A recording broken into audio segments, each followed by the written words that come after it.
जी अधीर, एक सरेंडर ने हमारे पड़ोसियों के भाव इतने बढ़ा दिए हैं कि वो अब बॉर्डर के बाद हमारे भगवानों पर भी कब्जा करने लगे हैं।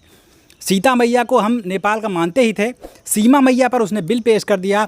अब नेपाल के प्रधानमंत्री ने बहुत बड़ी बात बोल दी है। उन्होंने कहा है कि भगवान राम नेपाली थे और असली अयोध्या नेपाल में है।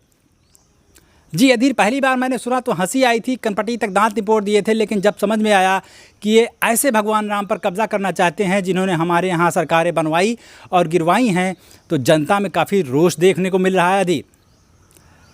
जी अधीर, जब से बकवास सुनी है रात भर नींद नहीं आई, कान में यही रात अंतिम यही रात भारी बजता रहा है। मैं जल्दी से जल्दी ये रिपोर्ट आपको देना चाहता था, इससे पहले कि आप व्हाट्सएप फॉरवर्ड पर अपनी रिपोर्ट बना डालते अधीर। हम दर्शकों को बता दें कि ये कहीं ना कहीं सीधा अतिक्रमण का मामला है। हमारे सबसे फेमस भगवान राम पर कब्जा करने के बाद वे यहीं नहीं रुकेंगे। जी अधीर, हमारे पास 33 करोड़ हैं, तो क्या हुआ, हम यहाँ देवता दान करने के लिए थोड़ी बैठे हैं। अगर ओली को अगला चुनाव जीतना है तो अपना भगवान पैदा करें, और हमारे वाले पर कब्जा करने की उनकी हिम्मत कैसे हुई अधीर।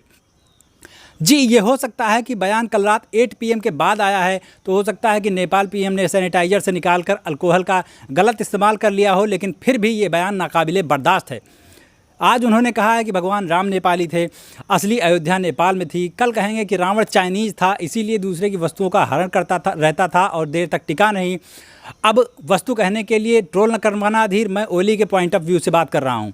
जी, ओली कहेंगे गौतम बुद्ध ने काठमांडू में बागनबेलिया के वृक्ष के नीचे बैठकर ज्ञान दिया था, गुरु नानक देव ने पोखरा में सत्संग किया था, और भगवान मोदी ने पहली बार भक्तापुर में अपने भक्तों को संबोधित किया था। जी अधीर, अब तो नेपाल की जनता भी ओली से पूछने लगी है कि आपके लालच की कोई सीमा है या नहीं। हालांकि मोदी जी का बयान अभी नहीं आया है, आएगा भी तो वो यही कहेंगे कि ना तो कोई हमारे भगवान को अपना बताया है, ना कोई हमारी सीमा में घुसा है। देश की सरकारी कंपनियों के प्राइवेट हाथों में सौंपने के बाद देश की ज़मीन और भगवानों को भी विदेश को सौंपने का मन बना चुके हैं शायद उन्होंने। जी अधीर, अभी आपको बता दें, जब तक राहुल गांधी चट्टान के समान उनके सामने खड़े हैं, इस मजबूत विपक्ष के रहते वो अपनी प्लानिंग में कामयाब नहीं हो पाएंगे।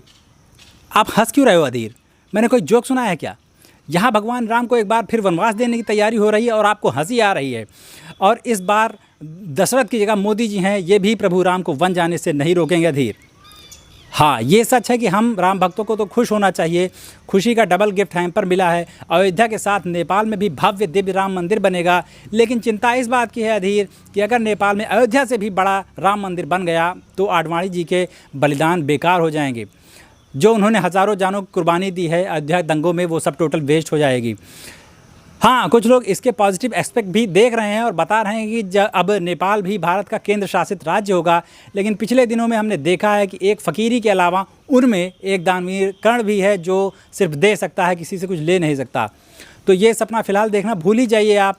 बड़ी बात यह है कि ओली की इस बोली पर नेपाल की जनता ने उन्हें खुद आड़े हाथों लिया है, और मुझे लगता है कि वो चुनाव में यहाँ की तरह राम का इस्तेमाल नहीं कर पाएंगे। जी अधीर, नेपाल की जनता काफ़ी समझदार है और मुझे उम्मीद है कि हमारी तरह वो अपने प्रधानमंत्री की झूठी बातों में नहीं आएगी। जी अधीर।